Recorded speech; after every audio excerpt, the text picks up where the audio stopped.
Hello guys, I'm Kiri, welcome back to the channel. Today we're gonna talk about Aston Martin V8 Volante.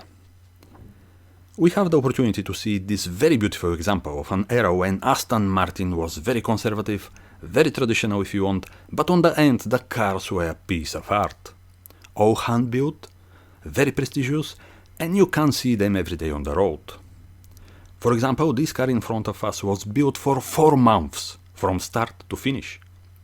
Of course, all hand-built, with attention to every single detail and element. The name Aston Martin was placed first, and then the profit and the business. So 4 months from start to finish, or 1,200 man-hours, only for one car.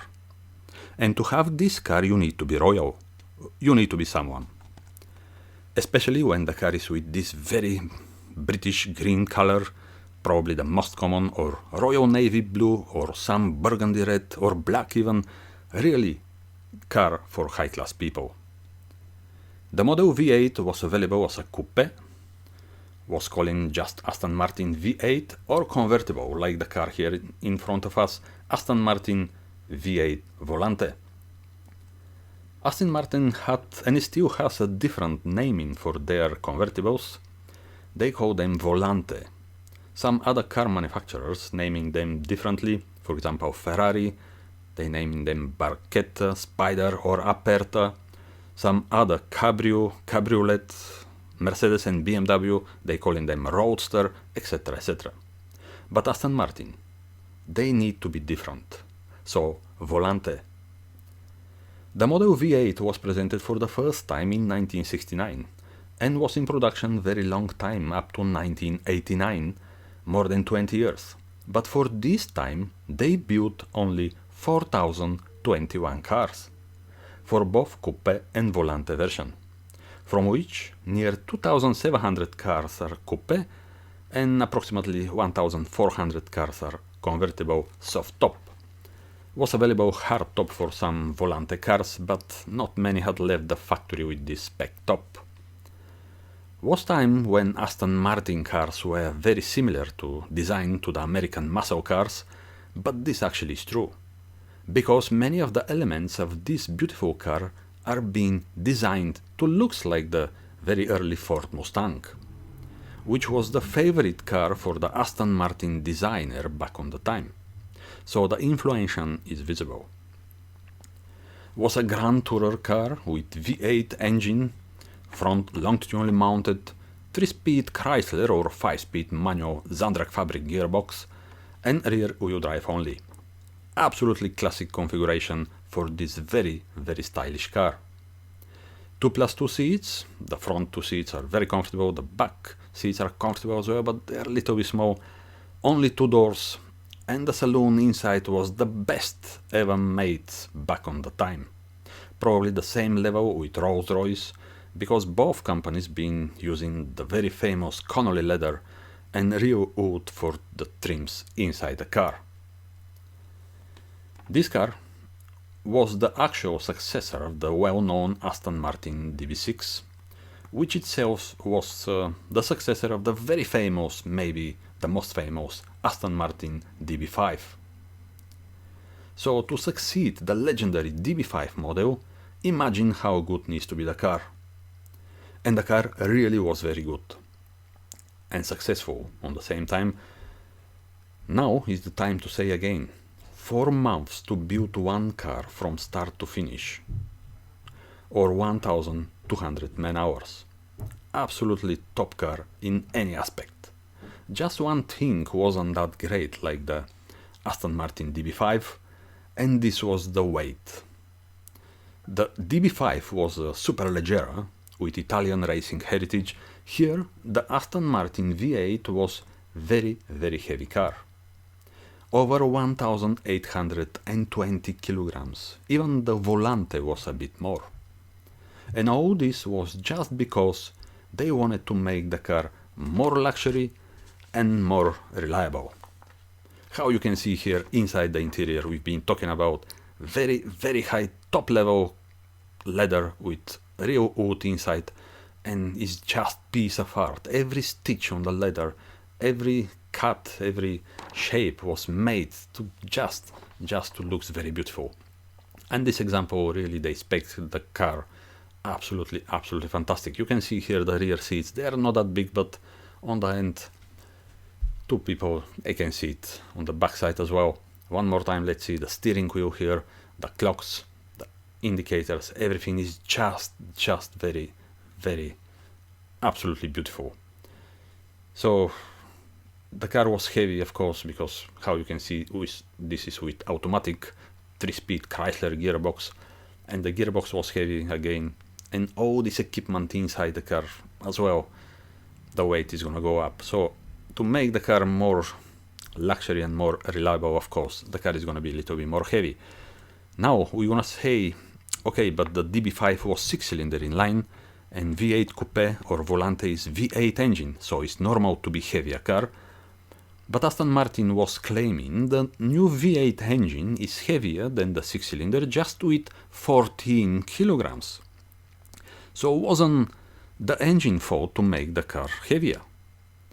How is it Aston Martin moved one level up and made the car more luxury? Also with air condition, bigger tires and rims, how you can see here, and inside the rims the brakes are bigger, of course, because the weight is up, so the brakes need to be powerful as well. The gearboxes, we said, were much more heavier than the DB5. So on the end, all this affects on the curb weight and the performance, of course. But who cares? This was the car to show up yourself in front of the Casino Monte Carlo, to drive all the way from rainy England to the beautiful and sunny French Riviera, and then go back with no any problems. The engine V8 was a new developed unit for the Aston Martin brand and was designed by the Polish engineer Tadek Marek. Was really very strong. V8 5.3 liter 5340 cc with Bosch fuel injection. The power was 315 horsepower. Absolutely fantastic power, which gives actually very good performance. 242 kilometers per hour or 150 miles per hour. Acceleration from 0 to 62 miles per hour or to 100 kilometers per hour, 7.1 seconds. But here the interesting fact is that when the Aston Martin V8 was presented in 1969, in the beginning the engine wasn't actually a V8, how the models was named, but was the old 6-cylinder inline, and then in some time they changed to V8. How cool is that, to have a car the model shows is V8, but actually is with 6-cylinder engine? Never mind, probably the car was ready before the engine, so they didn't wanted to wait actually more for the new engine. So this is absolutely fantastic car, and to be luxury inside and to feel comfortable. And the size of the car must be big as well. So this car was big.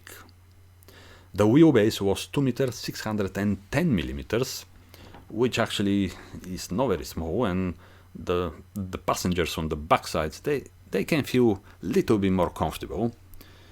The car is long 4 meter 585 millimeters, is wide 1 meter 830 millimeters, and is high just 1 meter 330 millimeters.